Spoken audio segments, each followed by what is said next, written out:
بنتعامل غلط مع الدايت، بنتعامل معاه ان هو فتره حرمان او فتره تجويع وفتره ستريس، وبالتالي اول ما بخلص برجع تاني امارس نفس العادات الخاطئه اللي انا كنت بمارسها قبل كده. لا بالعكس، فتره الدايت وفتره الجيم دي فتره انا بتعلم فيها بعض العادات الصحيه اللي المفروض تكمل معايا طول عمري. اتعلمت فيها ان انا ازود الحركه والعب رياضه، وبالتالي لازم تكمل الرياضه معايا على طول.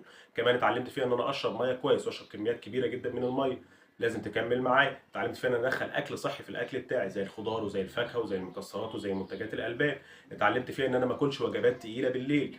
اتعلمت فيها ان انا افرق ما بين الجوع الحقيقي والجوع الاشتهائي او الجوع اللي انا بشتهي فيه حاجه معينه.